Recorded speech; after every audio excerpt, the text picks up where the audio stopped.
Tumsifu Yesu Kristo.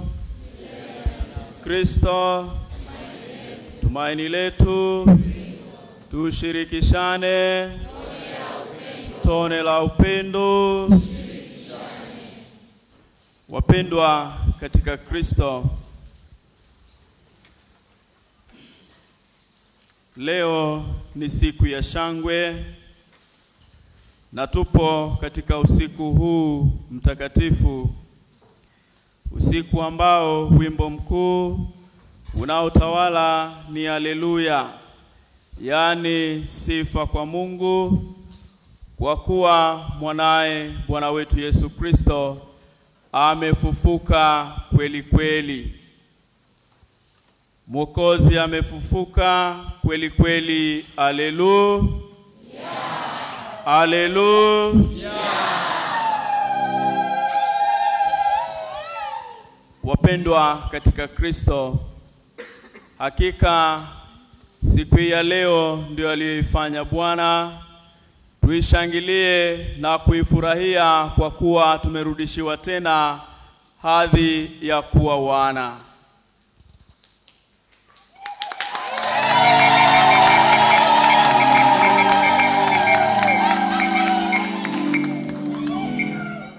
Liturujia ya usiku huu mtakatifu, ambao ni usiku mtakatifu sana, Mama Kanisa amegawanya liturujia hii katika sehemu 4. Na sehemu ya kwanza ni liturujia ya mwanga, sehemu ya pili ni liturujia ya neno, na sehemu inayofuata, sehemu ya 3, ni ubatizo kwa wakatekumeni, ambao nasi sote tunakumbuka siku ya ubatizo wetu. Na sehemu ya 4 ni sehemu ya Ekaristi Takatifu. Na hizo sehemu 4 zinatupelekea sisi kutafakari kwa kina fumbo hili la Pasaka. Na tunapotafakari fumbo hili la Pasaka, tunaongozwa na sehemu hizi 4, tukitafakari kwa kina na kuelewa mambo haya ili tuweze kuwa mashuhuda kweli kweli wa ufufuko Kristo. Hivyo jioni hii na usiku huu mtakatifu, hakika tunamshukuru Kristo mshindaji aliyekubali kuteswa, kufa na kujifufua mwenyewe ili atufungulie mlango wa uzima wa milele. Hivyo hatuna budi kufurahi na kushangilia.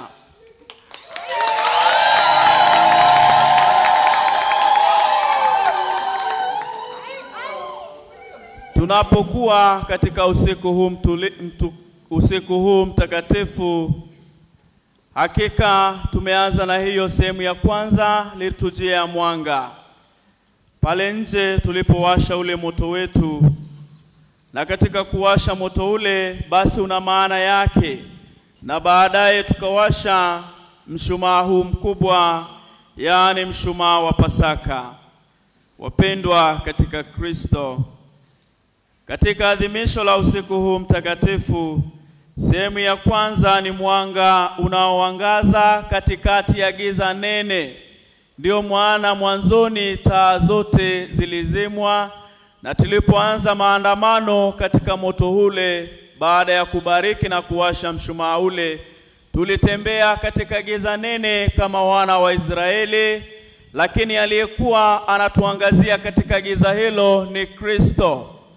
Na inaashiria ya kwamba tunatoka katika giza la dhambi, tunatoka katika maisha ya utumwa wa dhambi na kuingia katika maisha ya mwanga, yaani Kristo mfufuka. Kristo tumaini letu. Sehemu hii ilifunguliwa na moto mkubwa uliowashwa nje ya kanisa, au nje ya hii mnaita theater. Na baadaye kubarikiwa. Kutoka kwenye moto huu uliobarikiwa, uliwashwa mshumaa huu mkubwa, yani mshumaa wa Pasaka, na baadaye ikawashwa mishumaa midogo tulionayo mikononi mwetu, ambayo tumekuja nayo. Tukiwa tumeshika mishumaa inayowaka, tuliandamana nayo kuingia kanisani au kuingia mahali hapa patakatifu na tukifunguliwa na mshumaa wa Pasaka au tukiongozwa na mshumaa huu kama wana wa Israeli walivyokuwa wanaongozwa na ule moto kutoka utumwani Misri kuelekea nchi ya ahadi. Sisi tunapoongozwa na mshumaa huu wa Pasaka na mwanga huu ambao ni Kristo mwenyewe, tunaelekezwa kuingia Yerusalemu mpya, yaani maisha ya uzima wa milele. Kristo tumaini letu. Hivyo wapendwa katika Kristo, katika adhimisho la usiku huu mtakatifu, katika mwanga huo ilihitimishwa na mbiu ya Pasaka. Na mbiu ile kwa jina maarufu hatusemi kuimba, bali mbiu ile inapigwa na kuhani, au kwa jina lingine wanaitaka tumia kleri, shemasi au kuhani. Na basi kukiwa na hitaji kubwa zaidi ndipo anaweza akaipiga mlei. Lakini mara zote anaimba kuhani akitangaza baragumu hili, akitangaza ushindi huu wa Kristo. Tunapoisherekea Pasaka, tunasherekea ushindi, kwani Kristo ameshinda kifo, ameyashinda mauti, na hivyo anatujalia uzima tena. Hivyo kila mmoja wetu hana budi kufurahi na kushangilia, kupiga nderemo na vifijo vingi, kwa kuwa Kristo ametuinua tena na kutupeleka mbele ya Mwenyezi Mungu.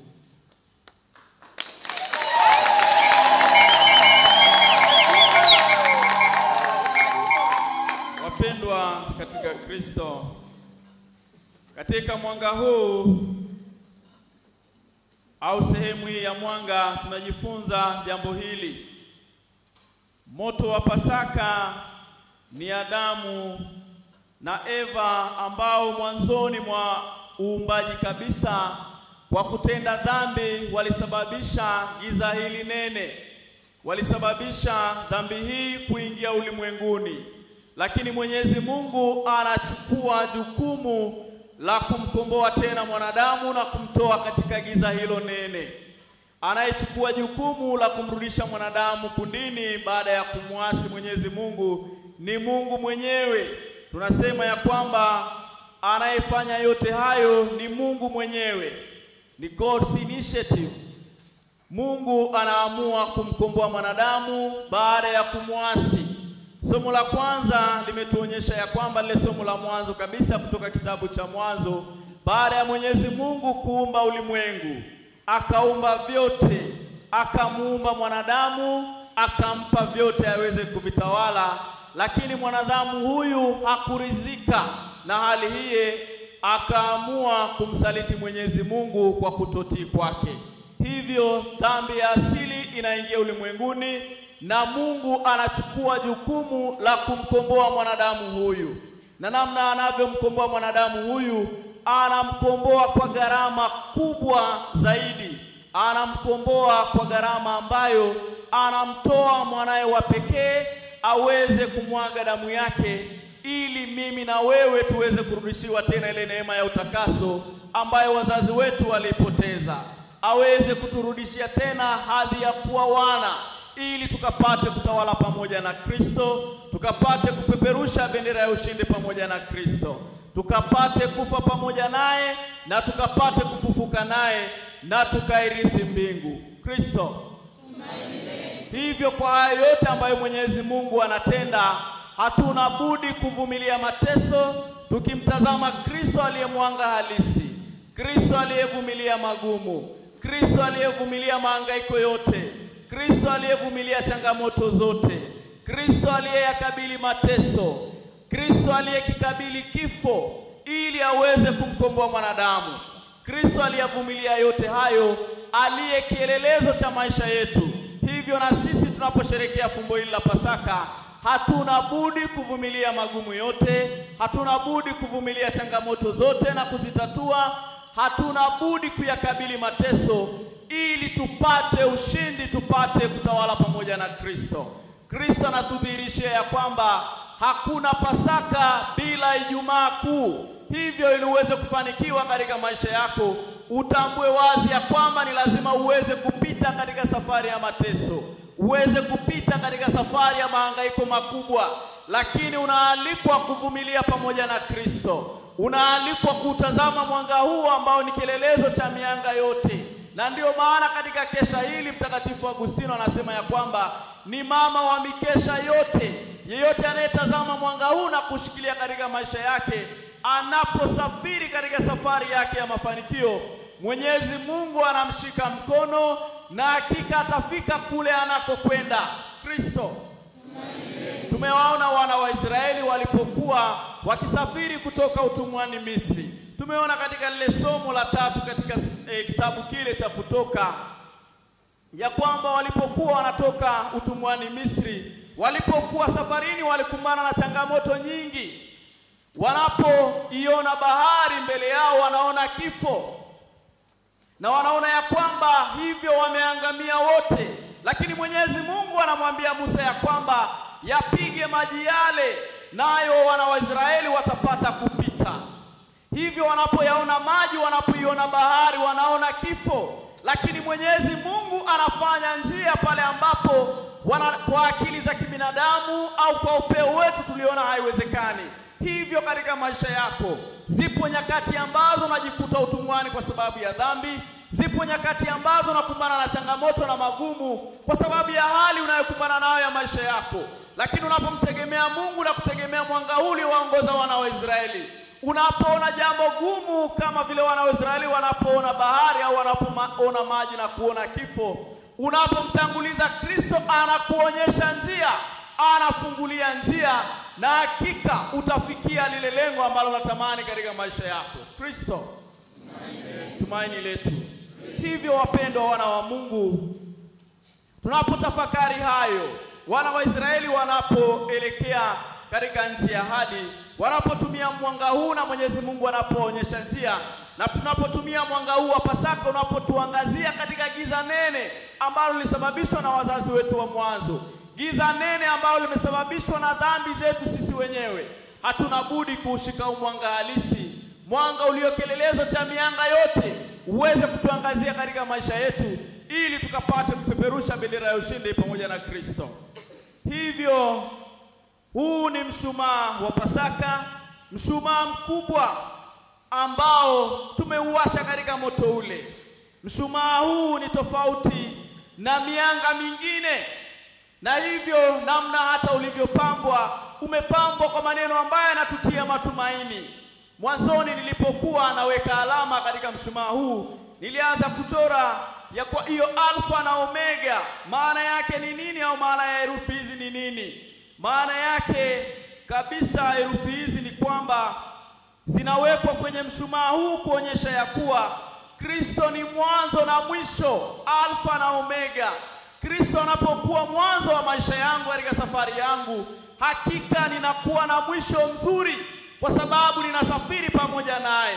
Ninapokuwa katika masomo yangu, ninapokuwa katika safari yangu ya matumaini, ninapokuwa katika safari ya kuelekea yale ambayo nataraji au natamani katika maisha yangu, ninapounganika na Kristo. Mwanzoni ulipoingia hapa chuoni, unapounganika na Kristo na kumshirikisha kila Kristo na kumfanya Kristo kuwa mwanga wa maisha yako, hakika utafikia lile unalotamani katika maisha yako, utafikia ule mwisho unaotamani, na hiyo ndio inayokuwa destiny yako. Na ndiyo maana mwisho wetu wa maisha hapa duniani ni kukutana na Mungu uso kwa uso, ni kukutana na Mungu ana kwa ana.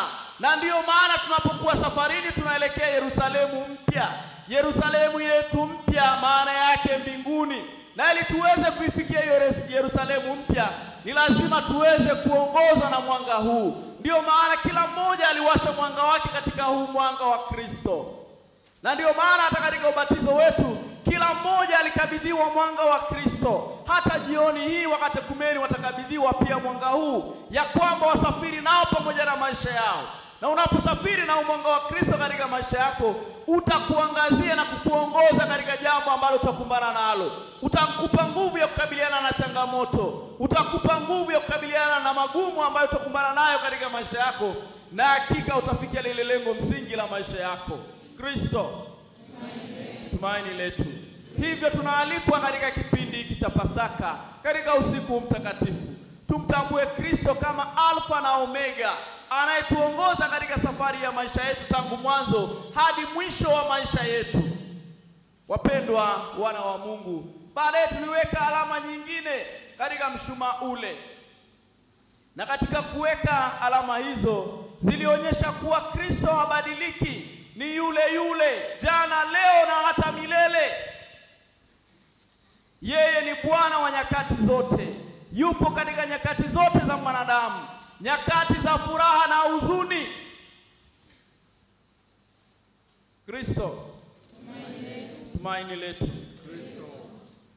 Wapendwa katika Kristo, baada ya kuweka alama hizo za mwaka huu ambazo Kristo yuko nasi nyakati zote tangu Januari hadi Disemba, tangu mwanzo wa maisha yetu hadi mwisho, nyakati za furaha na huzuni, baadaye tukaweka madonda matano ya Kristo.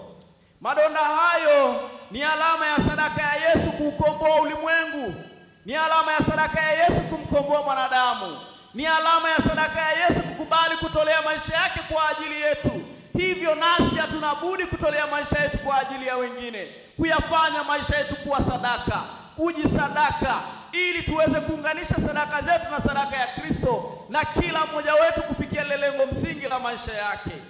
Wapendwa wana wa Mungu, hata baada ya kufufuka Kristo alibaki na alama hizi, ili wanafunzi wake waweze kutambua kwamba ni yeye kweli aliyeteswa, aliyekielelezo cha maisha yetu. Kama yeye anakubali mateso, anakubali kufa, ili mimi na wewe tuweze kukombolewa. Mimi na wewe tunaalikwa kufuata njia hiyo hiyo, na ndiyo maana tunaitwa Wakristo. Kuitwa Wakristo kadiri ya Fulton Sheen ni kuwa Kristo mwingine, ni kuishi na kuenenda kadiri ya Kristo mwenyewe. Hivyo kuishi na kuenenda kadiri ya Kristo mwenyewe ni kuyashika na kuyaishi yale ambayo Kristo alitufundisha. Kristo. Kwa hiyo katika safari ya maisha yetu, au katika safari ya mafanikio, maisha hayo sio lele mama. Changamoto zile tunazokumbana nazo, hatupaswi kukata tamaa kama vijana. Napotazama hadhira hii kubwa, nikiangalia karibu sehemu yote ni vijana. Kila mmoja na malengo katika maisha yake, amelenga kufikia lengo fulani. Mwenyezi Mungu ana mpango na wewe. Mwenyezi Mungu amelenga kama kijana ukafanya jambo fulani, na kama unaamini jambo hilo, hakika utafikia. Swala linalohitajika hapa ni imani na uvumilivu. Kuifikia destiny yako sio lele mama.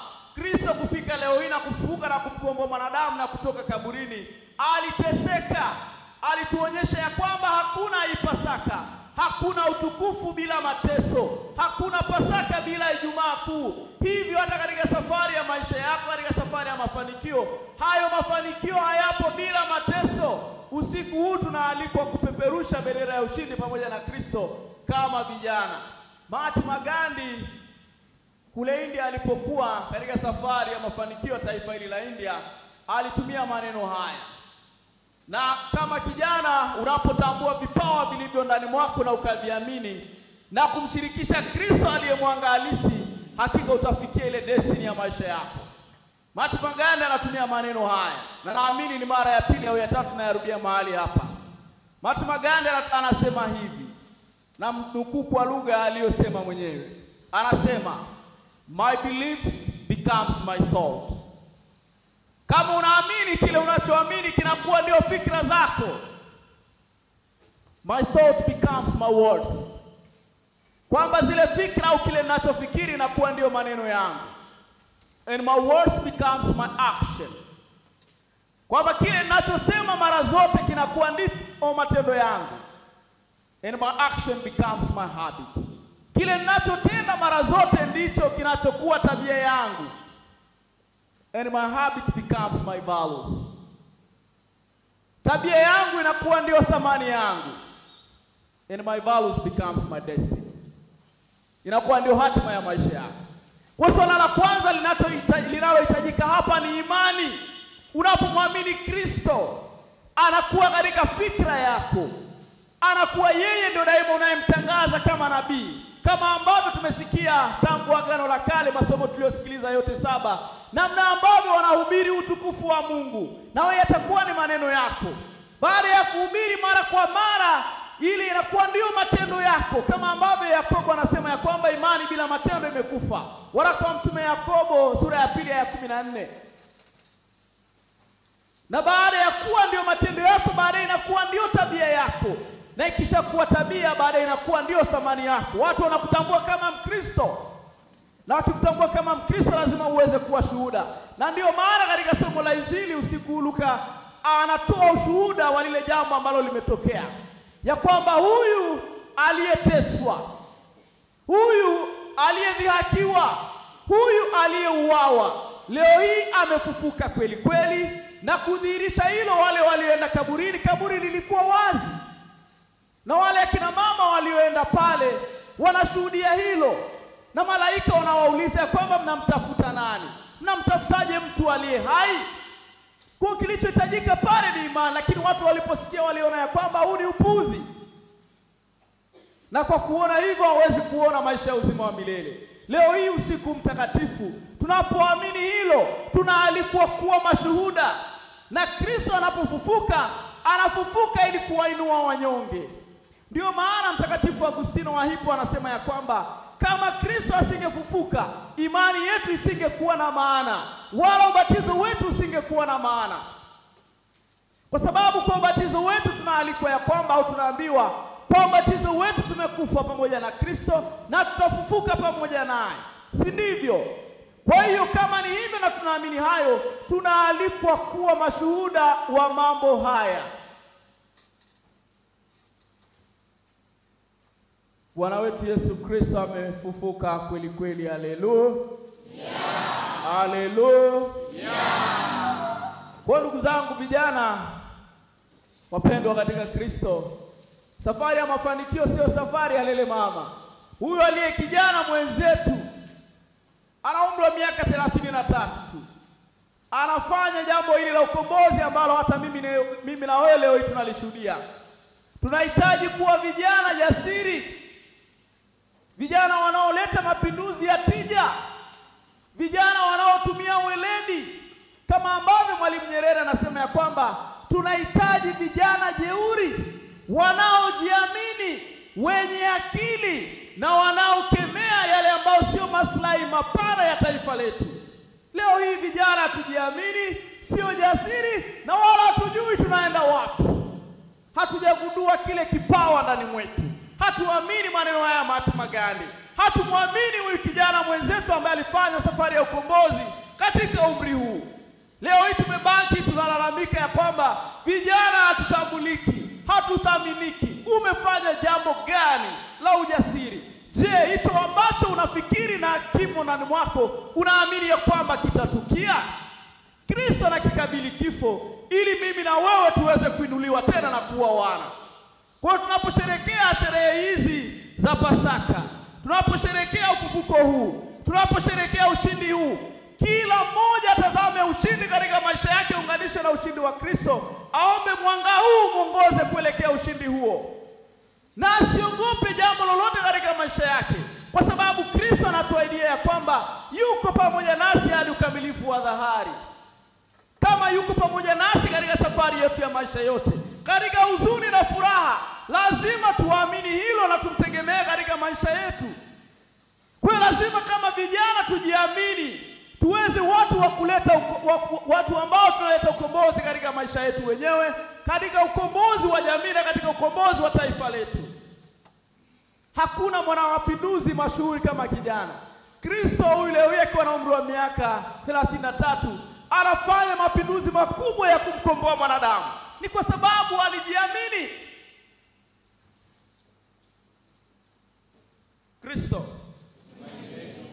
Tuombe neema ya Mungu na nguvu ya Roho Mtakatifu, ili tunapoalikwa kuwa mashuhuda wa mambo haya, tukawe vijana jasiri, vijana wanaojiamini, vijana wanaomshuhudia Kristo, vijana wanaoshuhudia imani yao, vijana ambao wanashuhudia mafanikio yao na kuwa tayari kuyakabili pasipo woga, ili huyu Kristo mfufuka, mwana mapinduzi mwenzetu, aweze kushikamana nasi na kufikia lile lengo msingi la maisha yetu yaani utakatifu.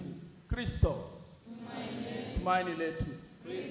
Baada ya kusikia hilo neno la Mungu na yale ubatizo, ile sehemu ya Ekaristi Takatifu ni kwamba tunaposhiriki Ekaristi Takatifu tunaunganika na Kristo na kuwa kitu kimoja.